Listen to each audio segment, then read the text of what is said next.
मेरा कोई नहीं है। क्या आप इसको पुनर्जीवित कर सकते हैं? अवश्य, मैं तुम्हारे पुत्र को पुनर्जीवित कर सकता हूँ, परंतु उन्हें मुझे एक मुट्ठी सरसों के दाने लाकर देने होंगे। याद रखना कि वो दाने ऐसे कुछ घरों से जहाँ कभी भी किसी की मृत्यु ना हुई। और बुद्ध जी की आज्ञा का पालन करने के लिए महात्मा पास के गांव में जाते हैं।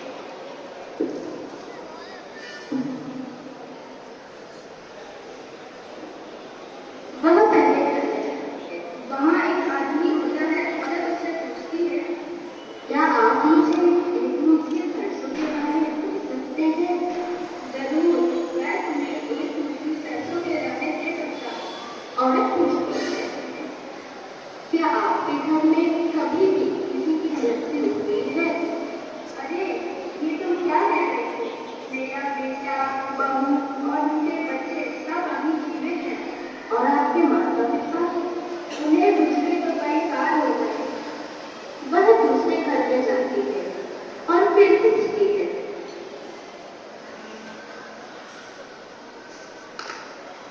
क्या आप मुझे एक मुट्ठी सरसों के दाने दे सकते हैं? जरूर, मैं तुम्हें एक मुट्ठी सरसों के दाने दे सकता हूँ।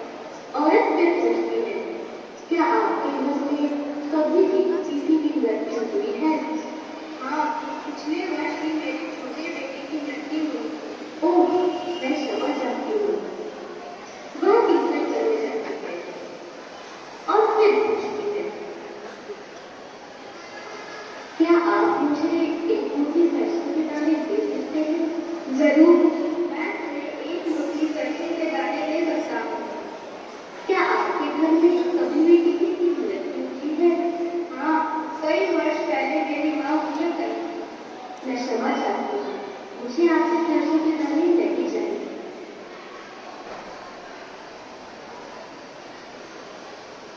और ऐसे ही हर किसी के पास जाती है और बार बार पूछती है, क्या आप मुझे एक मुट्ठी सरसों के दाने दे सकते हैं? वह हर जगह पूछ डालती है, क्या आप में से कोई ऐसा है जो मुझे एक मुट्ठी सरसों के दाने दे सकता है? लेकिन कोई भी उसकी मदद नहीं करता है। वह खाली हाथ से बुद्ध जी के पास लौट आती है।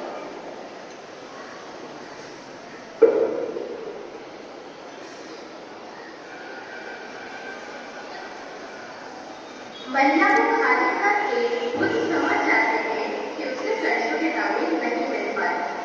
बुद्ध उसे समझाते हैं कि तो अभी जिस गांव से आवाजाही हुई, वहाँ हर किसी ने अपने प्रिय को खोया है, पर फिर भी वह जीवित है।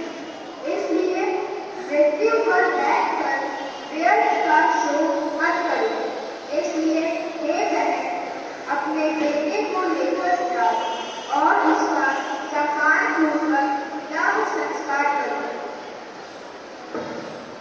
इतना सुनकर महिला बुद्ध जी को प्रणाम करती है और वहां से चली जाती है। इस कहानी से हमें यह ज्ञान मिलता है कि शोकाकुल होकर दर्द की चिंता नहीं करनी चाहिए और अपने सत्य पर